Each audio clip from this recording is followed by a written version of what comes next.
I'm excited to welcome you to this session on the most impactful strategies for optimizing costs in Kubernetes and OpenShift clusters. What I'll be sharing comes directly from my hands on experience in leading a cost optimization initiative in Red Hat. Not for 10, not for 20, but for over 100 legacy clusters. But before we dive in, let me take a moment to briefly introduce myself. My name is Ankur, and I'm joining you from India. Over the past 5 years, I've worked across DevOps, platform, and site reliability engineering. Currently, I serve as a senior site reliability engineer at Red Hat, where I lead a team in the APAC region responsible for managing Azure Red Hat OpenShift. Now, what's that? That's OpenShift offered as a managed service on Microsoft Azure. Enough of me. Let's jump straight into what's in store for you in this session. Before we dive into the cost optimization strategies themselves, let's take a moment to understand why they are even needed in the first place. From there, I'll share the top three strategies that made the biggest impact, together contributing to the majority of the savings we did in the initiative. And then I say, and when I say savings, I'm talking about hundreds of dollars per month, depending on the size and number of clusters you are operating with. We'll also look at some caveats you should watch out for, along with a few best practices to make these strategies more effective. And finally, we'll wrap it up with a quick Q&A. Quite a lot packed into the next 10 minutes. Let's get started. Now, let's be honest. Nobody wakes up in the morning thinking, yes, today I'll save the company a few $1,000s on the cloud bills, right? But when the bills start looking bigger than your paycheck, you get a lot of reasons for doing that now. And that's exactly what pushed me to start this initiative in the first place. The ultimate goal of any organization is simple: maximize revenue and minimize the waste. Now, with Kubernetes or OpenShift clusters, cost can spiral quickly. Why? Because while dynamic resource creation is powerful, without guardrails, you end up with over provisioning or underutilization. On cloud providers like AWS, Azure, and GCP, you are built for very real things like node uptime, CPU RAM usage, storage, and network egress. And Kubernetes can inflate all of these if workloads aren't optimized. Then there's the hidden cost of orphaned resources: unattached volumes, unused load balancers, unused namespaces, all quietly burning money until you clean them up. That cleanup alone can be an instant win. Here's the bottom line: companies that optimize run more workloads on fewer resources, pay less for the infrastructure, and redirect the savings into innovations. And as SREs, optimization isn't just about saving money, it's about maturity. It shows we can balance cost, performance, and reliability. So, in short, Kubernetes and OpenShift give us the power and flexibility, but without cost discipline, that power gets expensive fast. Proactive optimization keeps us lean, fast, and in control. These reasons push me to look for quick, high impact wins in the cost optimization. Out of everything I tried, three strategies stood as a game changer. But before we get into them, let's cover a few prerequisites you will you'll need to put them into action. When analyzing workloads, it's crucial to understand their needs and nature. Whether they are stateful, stateless, they can be business critical or they can be interruptible. They can be heavy or lightweight. They can be spiky or stable as well. Ideally, you should have 1 to 6 months of resource utilization metrics to spot usage patterns and be aware of which instance types align with your organization, regional, and service policies. Along the way, a few key terminologies will help set the contexts: request limits, quota, PDB, which stands for pod disruption budget, auto scaling, it can be for the nodes as well as for the pods that are deploying the services. And lastly, spot instances. So these are special instances which are coming at one third or half of the cost of the on demand instances we have on cloud. With this foundation in place, you'll be in a much stronger position to apply the strategies I'm going to talk about. Let's briefly discuss the three strategies here.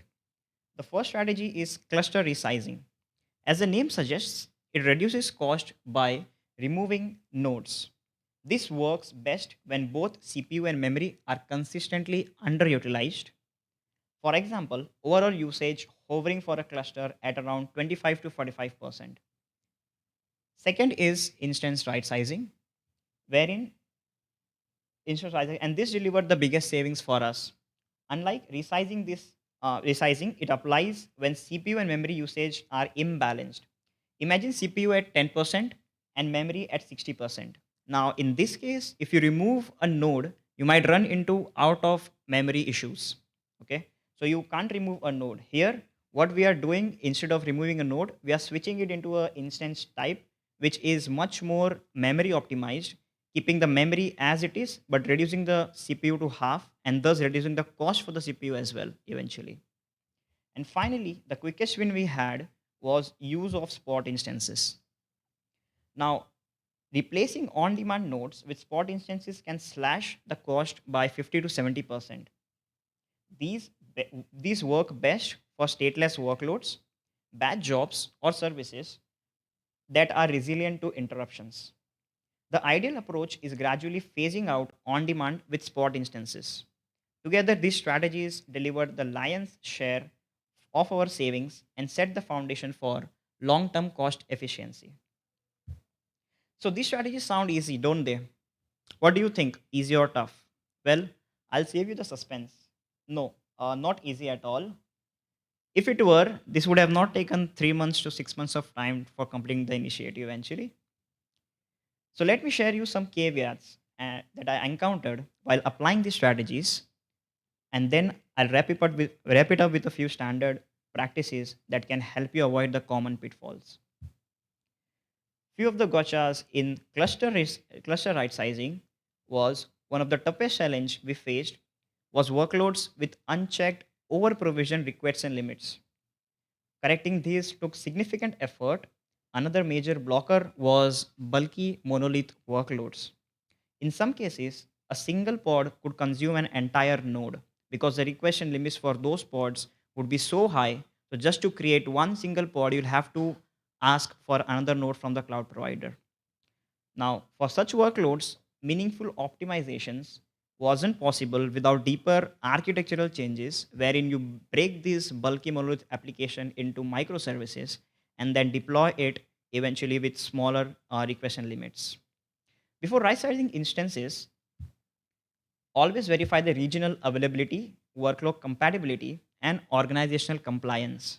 Skipping these can break deployments or violate policies. For example, if you're using a particular instance type for your application nodes, right, and you want to change the instance size or instance type, so you'll have to make sure that the instance types you are trying to change is supported by your region, supported by your organization, so that your policies are intact with your clusters eventually.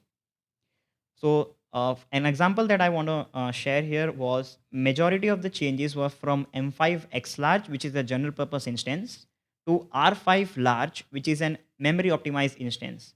So in this case, we did a quick math, and for 100 nodes out of all the clusters for 100 nodes, we were saving at around $4,000 per month. So this is what brought us the highest amount of savings eventually. Now, the small changes like this scale massively when applied across clusters. And lastly, spot instances. These are the caveats that we had to make sure that we had in place.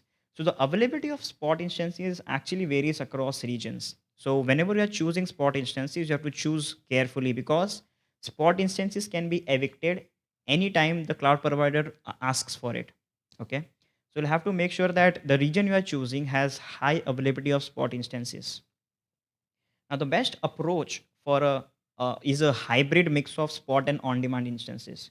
Now, this will make sure that if your spot instance is evicted, you have your on-demand instances there, which is making sure that the workloads are being not being stuck eventually. Now, these are some standard tips that I wanna leave you with. which can help you optimize all of this more. A cost optimization is an ongoing process. It requires continuous monitoring, periodic adjustments, and some of the standard cost optimization practice to keep in mind are these. So use cheaper storage classes where possible, enforce retention policies, and regular cleanup orphaned resources and snapshots. Make sure that you leverage projects, namespaces per team, track their usage, and implement chargeback to promote accountability so that each team is accountable for their own resources in their own namespaces. Consolidate the ingress controllers, use internal load balancers wherever possible, and cache the traffic to reduce the egress costs. That's how you tune your networking well. You should always prefer minimal base images and clean up the unused registries, images, and optimize the pipeline efficiency so that your image registries and your CI/CD is intact with the optimization. And lastly, you should avoid over provisioning and spinning up ephemeral staging environments only when needed. So it is a practice across organizations that they spin up environments and keep it ideal for a long amount of time. That should be avoided. Rather, we should have scripts or automations on place where we can spin up any environment when and as needed, and then destroy it eventually to save the cost for the entire environment. Now, this is what we implemented, and this worked for us. Thank you for listening to me so patiently, and I'm open for any questions regarding the topic we have.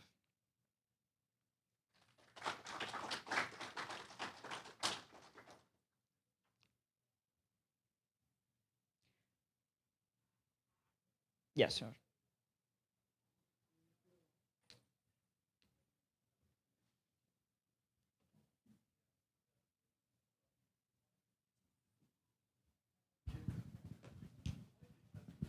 Yeah, so what do public cloud providers benefit by providing spot instances? So the best thing, what happens with the spot instances is that these are the instances that have been reserved by someone but not being utilized eventually. So when you talk about spot instances, these are instances which are vacant, sitting there in that region without anybody using that. Okay. So for example, let's suppose you use spot instances, right? So the things which are not being utilized, nobody is paying for that, right? But when you ask for a spot instance, they give you the spot instance at half or one third of the price, right? So you are benefiting by using the spot instance, and they are benefiting by using the ideal CPU and cores for those spot instances eventually.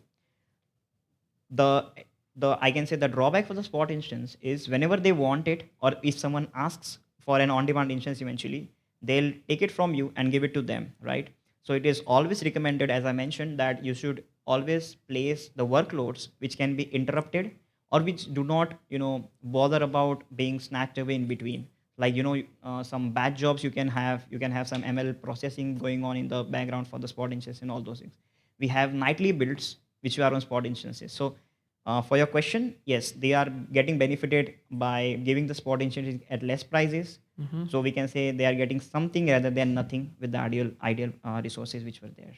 Makes sense. And how much before do they notify a customer saying that we are going to take this away? Yeah, this depends on the configuration and policies you have for using the spot instances, but that's mostly very abruptly eventually. So you should always think that these are some spare things that you have with you, and they can go anytime. So it can be 1 minute or 2 minute on that basis. Got it. Thank you. Yeah.